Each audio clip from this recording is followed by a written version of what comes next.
लाइ न सिर्फ़ु पर हिन पूरे माशरे खे महकाए छॾे थो पियो। अॼु बि उन जी कुझु कड़ियूं आहिनि जेकी तव्हां ताईं पहुचाईंदासीं। ही इम्तिहान आहे, ही शुरूआत आहे।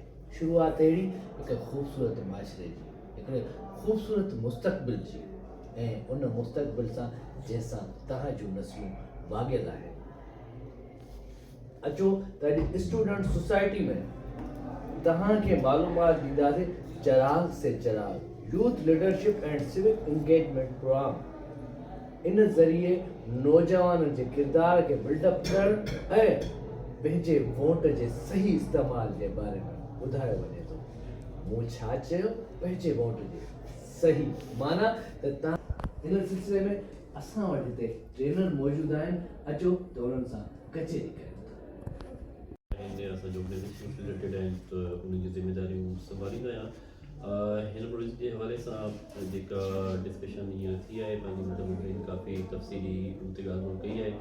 हिकु पॉइंट मां हिन में करणु चाहींदुसि त जेको असांजो पाकिस्तान में वोटर जो टर्नआउट आहे उहो हमेशह लेस देन 50% रहियो आहे, जेको डेमोक्रेटिक वैल्यूज़ जे हवाले सां ॾिठो वञे त काफ़ी घटि रहंदो आहे। यूथ जी हिकिड़ी वॾी रेशो आहे पाकिस्तान में जिनजी हिकिड़ो वोटर जे हवाले सां या वोटिंग जे हवाले सां डेमोक्रेटिक जेके असांजे वैल्यूज़ आहिनि, इलेक्ट्रल जेके प्रोसेस आहिनि उन्हनि ते फेथ तमामु घटि आहे।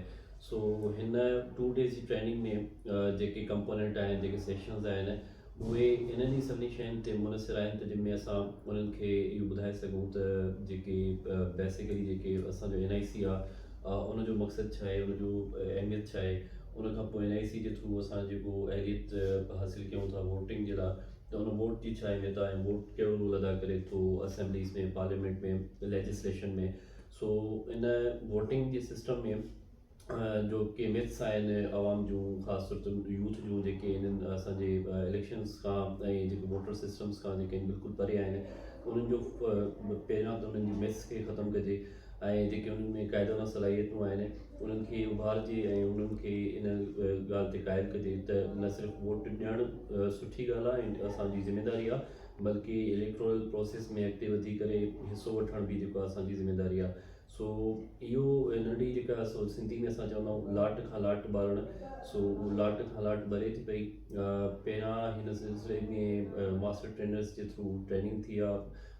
ॿियनि मास्टर ट्रेनर्स जी उहे शहर शहर विया आहिनि ऐं उते उहा लाट खणी करे स्टूडेंट्स ताईं पहुचाइनि था, लाट खणी करे पंहिंजी कम्यूनिटीज़ ताईं पहुचाईंदा, जंहिंमें इहे सभु जेकी इंफॉर्मेशन आहे, जेका मालूमात आहे, उहा पंहिंजी पंहिंजी रेस्पेक्टिव कम्यूनिटीज़ में जेके आहिनि उहो शेयर कंदा। मक़सदु इहो हूंदो त जेका मिथ असां पाई वञे थी त साईं जेके सिस्टम्स आहिनि उन्हनि जी का वैल्यू कोन्हे का, जेके असां वटि पंहिंजो इलेक्ट्रोल सिस्टम आहे उन्हनि जी का वर्थ न आहे। हीअं बि अॼु असां हीअं स्टार्ट कयोसीं सेशन त जॾहिं असां उनखां फीडबैक वरितोसीं ॿारनि खां, त असांजे 25 जी बैच में कोई 11 ॿार अहिड़ा हुआ जेके चवनि पिया त असां वोट कॉस्ट ई न कंदा आहियूं। इवन उन्हनि जो CNIC जेको ठहियलु आहे, जॾहिं असां उनखां रीज़न पुछा कईसीं उहो इहो ई जेका फीडबैक ॾियनि पिया त छो त असांजे वोट जी का अहमियत न आहे, इन जे करे असां जेका वोट कास्ट कंदा ई कोन आहियूं। हाणे असुलु इन ते ई कमु करिणो आहे त कम अज़ कम सिस्टम्स जी ॼाण उन्हनि वटि हुजे ऐं इदारनि ते ऐं जेके असांजा हिकिड़ा जंहिं ते वैल्यूज़ आहिनि, डेमोक्रेटिक वैल्यूज़ आहिनि, उन्हनि जी उन्हनि ते एतमाद थिए ऐं उहे इन सिलसिले जो उन हिसे जो जेका पार्ट थियनि। उनखां पोइ जेका असां एक्सपेक्ट कयूं था त ब्रॉडर लेवल ते अगरि इहो कमु थिए थो त असांजो जेको वोटर टर्नआउट आहे इहो वधी सघे थो। सो इहा असांजो नंढी काविश आहे। उमेदु आहे त इंशाल्लाह खैरपुर मां असांखे ॾाढी सुठी बैच मिली आहे, जंहिंमें ॾाढा सुठा स्टूडेंट्स आहिनि जिन खे हिकिड़े प्रोसेस जे थ्रू असां हिते आंदो आहे। इन जी पहिरां एप्लीकेशन्स वरितियूं आहिनि, उनखां पोइ हिन जा इंटरव्यूज़ वरिता आहिनि ऐं हिननि पंहिंजी काफ़ी इंट्रस्ट शो कयो आहे। उनखां पोइ ई असां सां अॼु गॾु आहिनि। सो इंशाल्लाह ॾाढी पोटेंशियल आहिनि नौजवाननि में, ख़ासि तौर ते डॉक्टर अली रज़ा साहब जेके स्टूडेंट सोसाइटी सेंटर खे ॾिसनि था, इन्हनि जूं काविशूं आहिनि ॾाढा बहितरीनु तरीक़े सां मैनेज करनि पिया ऐं असांजा वाइस चांसलर साहब आहिनि जेके यूनिवर्सिटी जा, उहे ॾाढा मतिलबु हिन स्टूडेंट्स जे हवाले सां फ़िक्रमंद हूंदा आहिनि ऐं नई नई अपॉर्चुनिटीज़ जे लाइ हू कोशा आहिनि। सो असां बि जॾहिं हुननि सां डिस्कस कयोसीं हिन प्रोजेक्ट जे हवाले सां ऐं पंहिंजी जेका इहा ट्रेनिंग्स हुयूं, सो ॾाढा उन्हनि खे ॻाल्हि सुठी लॻी। सो असांजो इहो ई आहे त कराची, हैदराबाद ऐं लाड़काने जे लेवल ते स्टार्ट कयो आहे हिन कम खे इंशाल्लाह इन खे अॻिते सिंध जे ॿियनि शहरनि ताईं बि पकड़ींदासीं इंशाल्लाह. Thank you so much. Professor doctor Taj Mohammad Lashari. अॼु 2 ॾींहंनि जी तरबियती वर्कशॉप शुरू आहे शाहदलती यूनिवर्सिटी खैरपुर में. CPD आहे, centre for piece development initiative तरफ़ां. हिन जो जेको थीम आहे, हिन जो जेको मक़सदु आहे उहो आहे चिराग से चिराग. चिराग खां चिराग मतिलबु इहो आहे त रोशनी खां रोशनी. हाणे हिते रोशनी जेको आहे हिकिड़े क़िस्म जो असांजो हिकिड़ो एब्स्ट्रैक्ट आहे. असुलु जेको आहे त माना आहे त तव्हां ॼाण खां ॼाण जो सफ़र आहे. त ॼाण जेका आहे असां उहा इनलाइटन जेका रोशनी आहे, इनलाइटन जेका आहे उहा ॼाण रोशनी आहे. ॼाण खे ॿिए माण्हुनि ताईं असां ॼाण मुंतक़िल कयूं. ऐं हीउ प्रोग्राम जेको आहे उहो आहे सिविक इंगेजमेंट आहे, शहरी मसरूफ़ियत, जंहिंमें असां नौजवाननि खे वोटर एजुकेशन जे मुतलिक़ जेको वोटर जी तालीम आहे, इलेक्शन जी तालीम आहे, उन बाबति असां उनखे आगाही ॾियूं था पिया, उनखे असां ट्रेंड कयूं था पिया त जीअं ही बि पाण वोट जो हक़ु इस्तेमालु कनि ऐं गॾोगॾु पंहिंजनि इलाइक़नि में वञी करे माण्हुनि में शऊर आगाही इसजागी पैदा कनि त असांखे जमहूरी मुल्क खे मज़बूत बणाइणो आहे, जमहूरियत खे मज़बूत बणाइणो आहे, आइन खे मज़बूत बणाइणो आहे त जीअं असांजा बुनियादी जेके हक़ आहिनि उहे हक़ असांखे मिली सघनि, सहूलियतूं असांखे बुनियादी मिली सघनि. उहे तॾहिं थींदियूं जॾहिं असां वटि वोटर एजुकेशन हूंदी, असांजो इलेक्शन में टर्न आउट वधीक हुजे, वोटर असां पंहिंजा वोट दाख़िल करायूं, माण्हुनि खे पोलिंग तरफ़ वठी अचूं. उन सां गॾोगॾु असां वटि जेको पॉलिटिकल मैनिफेस्टो आहे, मंशूर जेको आहे, हर पार्टी जो मंशूर पढ़िजे, उन खे असां पंहिंजो ॾिसूं, ॾिसी वाइसी करे पंहिंजो सही वोट जो इस्तेमालु कयूं, हक़ कयूं. ऐं जॾहिं बि असांजा नुमाइंदा, क़ौमी नुमाइंदा अचनि त उन्हनि खां उन खां मंशूर पुछूं. जॾहिं इलेक्शन खटी अचनि त असां उन्हनि खां पंहिंजनि इलाइक़नि में पंहिंजा जेके बुनियादी सहूलियतूं आहिनि, बुनियादी हक़ आहिनि, उन्हनि बाबति असां उन्हनि खां पुछूं. इहा हिकिड़ी अकाउंटेबिलिटी आहे. बहितरीनु जमहूरियत, बहितरीनु हुकुमरानी जो ज़ामिन आहे. इहो नारो जेकॾहिं का बि पार्टी खणी अॻिते वधंदी त इनशाला असांजो मुल्क जेको आहे दुनिया जे मुल्कनि जे सफ़ में, कतार में, उफ़क़ ते असांजो मुल्क वधीक मुनज़्ज़म, मज़बूत ऐं रोशन ख़्यालु हूंदो. महिरबानी. ठीकु थी वियो. प्रोग्राम जो है वो इम्प्लीमेंट कर रही है सिंध के लिए में खैरपुर, लाड़काना और कराची. चिराग से Chirag youth leadership and civic engagement programme. इस प्रोग्राम के तहत हम इन तीनों अजला में तकरीबन 200 तलबा को, जिनमें से आधी तादाद ख़वातीन तलबा की होगी, हम youth engagement and civic engagement के ऊपर उनके कम्प्रिहेंसिव 2 डे ट्रेनिंग करेंगे. 200 के करीब तलबा जो हैं इन तीनों इजलास में, इनकी 2 दिन की जब ट्रेनिंग हो जाएगी तो यही बच्चे अपनी कम्युनिटीज़ में जाएंगे और सिविक एजुकेशन का पैगाम जो है वो अपनी कम्युनिटीज़ में फैलाएंगे. इन बच्चों का मैंडेट ये होगा कि ये इंक्लूजन का जो पैगाम है उसको लेकर माशरे में चलें कि तमाम तबकात, जिसमें ख़वातीन भी शामिल हैं, जिसमें अफराद बहा माजूरी भी शामिल हैं, जिसमें जो मज़हबी अक़लियतों से ताल्लुक़ रखने वाले अफराद हैं वो भी शामिल हैं, उन सब तक अपना पैगाम पहुँचाएंगे कि वोट की एक अहमियत होती है. जमहूरी अमल में हिस्सा लेने के लिए उनके पास शिनाख्ती कार्ड का होना बहुत ज़रूरी है और उसके बाद उनका वोट रजिस्टर होना ज़रूरी है ताकि जब भी इलेक्शन हो वो उसके अंदर बिल्कुल अपना किरदार अदा कर सकें. तो इसी प्रोग्राम को फिर हम इम्प्लीमेंट कर रहे हैं, जिसमें हमें सपोर्ट है international foundation for electoral systems की. इंशाल्लाह अभी चूँकि ये हमारी पहली ट्रेनिंग है खैरपुर में, जिसमें 25 तलबा हैं हिस्सा ले रहे हैं. अगला बैच भी हमारा 25 तलबा का होगा. फिर हम लाड़काना में एंड देन हम कराची में जाएंगे. जब ये बच्चे फील्ड में अपने एक्शन प्लान इम्प्लीमेंटेशन कर लेंगे तो उनका पूरा एक स्कोरिंग क्राइटेरिया के मुताबिक उनकी वैल्यूएशन होगी और उसमें जिन बच्चों ने बेहतरीन परफॉर्मेंस दी होगी उनको फिर अवार्ड सेरेमनी मुनक़िद की जाएगी, जिसमें बेहतरीन स्टार परफॉर्मर्स को अवार्ड्स दिए जाएंगे. तो हमारा मकसद यही है कि यूथ के अंदर कायदाना सलाहियतें मौजूद होती हैं, यूनिवर्सिटी में तालीम भी वो हासिल कर रहे हैं, बस कुछ इस तरह से एक इंटरेक्टिव प्लेटफॉर्म उनको दिया है, एक ऐसा लर्निंग प्लेटफॉर्म दिया है जहाँ पे अपनी सलाहियतों को मज़ीद पॉलिश कर सकें और फिर जाके कम्युनिटी में अपना ये फ़र्ज़ अदा कर सकें और एक पैगाम को कम्युनिटी में मज़ीद फैलाएं. प्रोग्राम का नाम ही चिराग से चिराग है कि एक दिए से दूसरा दिया जले, दूसरे से तीसरा दिया जले और उसकी लो से जो हमारा पूरा माशरा है वो रोशन हो जाए. तो ये मुख्तसर सा हमारे प्रोग्राम का नाम है. Centre for piece and development initiative Pakistan में एज ए प्रोविंशियल कोऑर्डिनेटर कम कंदो आहियां. नालो है ज़ोया फारस सुहाग. मां बेसिकली खैरपुर मिरस खां ई आहियां, पर हिन वक़्तु मां वेठी आहियां शाहदल यूनिवर्सिटी खैरपुर में. असां हिते हिकु सेशन खणी आया आहियूं, ट्रेनिंग खणी आया आहियूं जुत जे लाइ, जंहिंजो नालो आहे चिराग से चिराग। चिराग जो मतिलबु इहो ई त तव्हां पाण रोशन आहियो, तव्हां ॿिए कंहिंखे बि रोशन कयो। त असांजी ट्रेनिंग पाण अटेंड कई हुईसीं, उनखां पोइ असां हाणे हिते आहियूं ॿारनि खे ट्रेनिंग ॾियण जे लाइ। हाणे हितां जेके ॿार ट्रेनिंग वठनि था उहे ट्रेनिंग वरी ॾींदा ॿियनि ॿारनि खे। त इन मां छा थींदो, चिराग से चिराग जेको आहे अॻिते वधंदो वेंदो। त हाणे इनमें जेके असांजो माना मेन मक़सदु जेको आहे उहो आहे वोट जे बारे में। त जेको ॿार वोट ॾियनि था, जेके वोट ॾियनि था, छा उहे सही ॾियनि था, सही नथा ॾियनि, उनजी सिलेक्शन कीअं आहे, इनमें काफ़ी शयूं थियूं अची वञनि।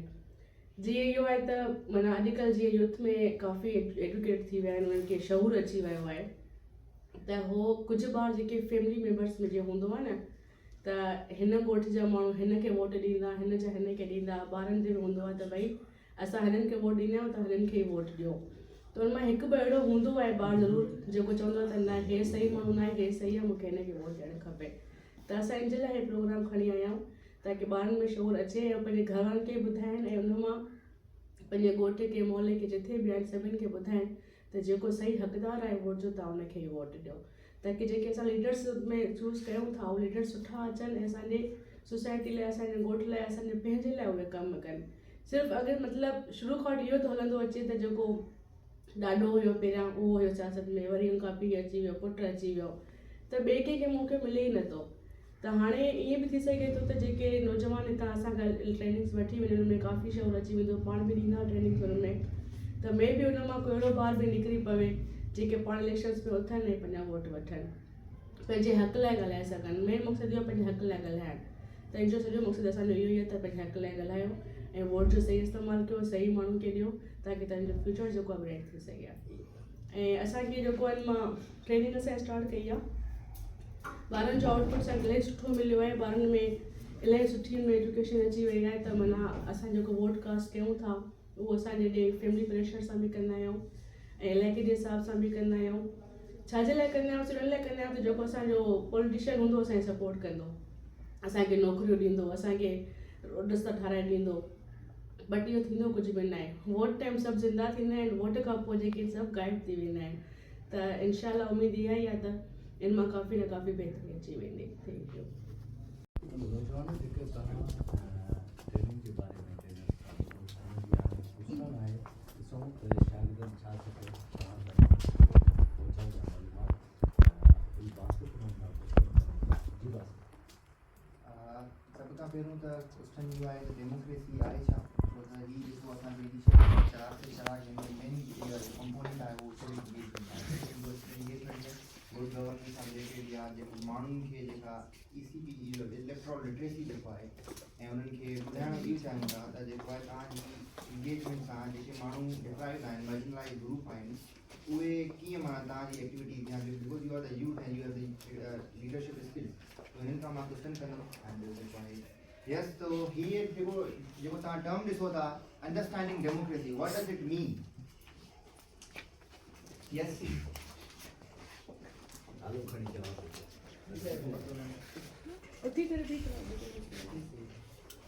My name is Yasir Ali, and I understand democracy is a system where people choose their representative. Okay, good. And any other? Yes. How? Myself, Mudassir Dayo. Basically, democracy is that provide right to everyone participate in decision making. Okay. Farooq. मेरा नाम फारूक है। तो democracy का basic मतलब ये होता है कि जो पावर होती है, जो चॉइस होती है, वो आम लोगों के हाथों में होती है। अच्छा, सवाल दूसरा ये है कि चिराग से चिराग, व्हाट इज चिराग से चिराग असांजो जेको थीम आहे हिन इवेंट जो ऐं उन सां असां रिलेशन कीअं बिल्ड कंदासीं द डेमोक्रेसी एंड चिराग से चिराग। यस यूसरा। फिजा सॉरी। चिराग का मतलब यही है कि रोशनी फैलाना। अगर मैं खुद जो है रोशन नहीं होंगी तो मैं अगले बंदे को भी रोशन नहीं कर सकती हूँ। अगर मेरे पास रोशनी है तो फिर मेरे पास ये भी होगा कि मैं रोशनी फैला सकती हूँ। चिराग से चिराग इट मीन्स चेंज से चेंज, मतलब हम अपने आप में चेंज लाएंगे तो फिर हम दूसरों को भी चेंज की तरफ ले आएंगे। चिराग से चिराग का मतलब है कि एक जो यूथ है वो एक चिराग है, ठीक है। यूथ से यूथ को इंस्पायर करना है हमने, और जो डेमोक्रेसी है वो हमारे दिमाग में डेमोक्रेसी वर्ड सुन के ये चीज़ आता है सिस्टम डेमोक्रेसी से। हम एक यूथ चिराग से चिराग डेमोक्रेसी इनके सिस्टम को कैसे चेंज कर सकती है। मैं एक शेर की ना चिराग से चिराग रिलेटेड एक शेर है, जैसे मैं अकेला ही चला था जानब मंजिल, लोग मिलते गए और कारवा बनता गया। Wonderful, that's great. इंट्रोडक्शन हुआ, इंट्रोडक्शन के बाद हमारे जो कम्युनिकेशन स्किल्स के बारे में सवाल जवाब हुए। उसके बाद जो ये डेमोक्रेसी अंडरस्टैंड, जो हमारा लीडर होता है वो अपनी कम्युनिटी को रोशन करता है चिराग से चिराग, क्योंकि हम अपना लीडर चॉइस करते हैं। उसके बाद लीडर चॉइस कंदा आहियूं, उहो पंहिंजी कम्युनिटी के माना में प्रोटेक्ट कंदो आहे ऐं डेवलपमेंट कंदो आहे, कहिड़ा कहिड़ा कम उन में आणींदो आहे।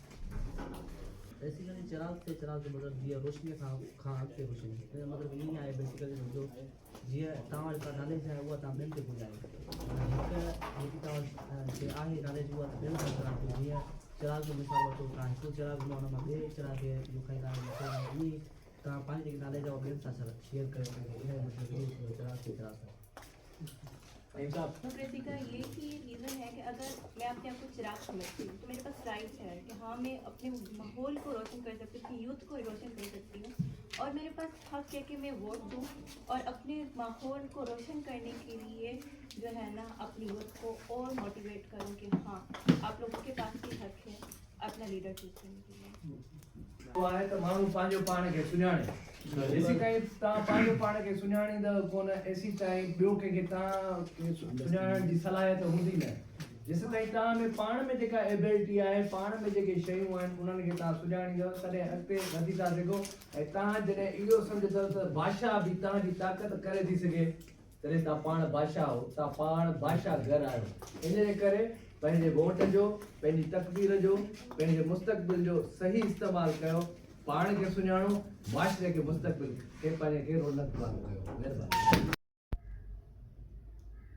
जी नौजवान साथियों, अवां हिन वर्कशॉप जे बारे में जेके भी ट्रेनर्स आहिनि उन्हनि ॿुधायो, उमेद तव्हांखे ॻाल्हि सम्झ में आई हूंदी। जी सम्झ में न अचे त चांहि जो हिन सियारे में गरम कोप पियो ऐं पंहिंजे दिमाग़ ते ज़ोर विझो त असांखे होस्ट ऐं जेके ट्रेनर्स आहिनि उन्हनि कहिड़ी ॻाल्हि ॿुधाई आहे ऐं उन ते कीअं अमल कजे।